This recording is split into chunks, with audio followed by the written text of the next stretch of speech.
ಬಂಡೆನೋ ಬಲನೋ ತೋಳೋ ಏನೋ ನಾನಂತೂ ಅವ್ರ ಪರ ಇದ್ದೀನಿ, ಮುಂದಕ್ಕೂ ಇರ್ತೀನಿ. ಖಂಡಿತ ನಮ್ಮ ಪತ್ರಕ್ಕೆ ಕನ್ವಿನ್ಸ್ ಆಗಿದ್ದಾರೆ. ಅವರು ವಾಪಸ್ಸು ಇದಕ್ಕೆ ಉರುಳಿಲ್ಲ ಅಂತೇಳಿ ಉತ್ತರ ಬರೀತಾರೆ. ಅವರ ಇವೊಂದು ಅಪ್ಲಿಕೇಶನ್ ರಿಜೆಕ್ಟ್ ಆಗ್ತದೆ. ಸೊ ಅವ್ರಿಗೂ ತಜ್ಞರಿದ್ದಾರೆ. ಇಲ್ಲಾಂದರೆ ಒಂದೇ ದಿನಕ್ಕೆ ಅವರು ಕೊಟ್ಬಿಟ್ರೆ ಹೆಂಗೆ ಒಂದೇ ದಿನಕ್ಕೆ ಕೊಟ್ಬಿಟ್ರಲ್ಲ, ಅದಕ್ಕೆ ನಾವು ಕೊಟ್ಟಿದ್ದೀವಿ. ಒಂದು ದಿನಕ್ಕೆ ಇಷ್ಟೊಂದು ಓದೋಕ್ಕಾಗಲ್ಲ, ಟೈಮ್ ತೆಗೆದುಕೊಳ್ಳಿ ಅಂತ ನಾವು ಹೇಳಿದ್ದೀವಿ.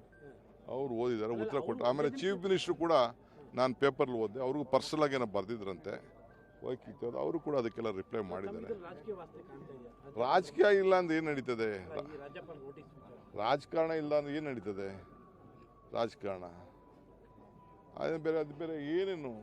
ಅಯ್ಯೋ, ಎಲ್ಲರನ್ನೂ ಈಗ ನನ್ನ ಜೈಲು ಹಾಕ್ಸಿದ್ದಾಯ್ತು, ಬೇರೆ ಹಾಕಿ ತಿರ್ಗಾ ನನ್ನ ಅವನು ಯಾರು ಹೇಳಿದಾನೆ ಮಿಲ್ಟ್ರಿ ಬಂದು ಕರ್ಕೊಂಡು ಹೋಗ್ತದೆ ಅಂತ ಹೇಳಿದೆ. ಕಳಿಸಪ್ಪ ನೀನು ಮಿಲ್ಟ್ರಿನ, ಕಾಯ್ತಾ ಇದ್ದೀನಿ ನಾನು.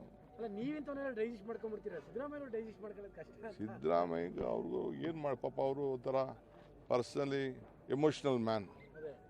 ಅವರು 40 ಇಯರ್ಸಿಂದ ಅವ್ರದ್ದೇ ಆದಂಥ ಬದುಕು. ಸುಳ್ಳು ನಿಜ ಇದ್ದಿದ್ರೆ ಬೇಕಾದ್ರೆ ಅವ್ರು ಡೈಜೆಸ್ಟ್ ಮಾಡ್ಕೊಳ್ಳೋರು. ಅವ್ರು ಸುಳ್ಳ ಈ ಥರ ಮಾಡ್ತಾ ಇದ್ದಾರಲ್ಲ ಅಂತ ಅವ್ರಿಗೆ ಮಾನಸಿಕವಾಗಿ ಸ್ವಲ್ಪ ಹಿಂಸೆ ಆಗಿರಬಹುದು. ನಾನಿಲ್ಲ ಅಂತ ನಾನು ಹೇಳೋದಿಲ್ಲ.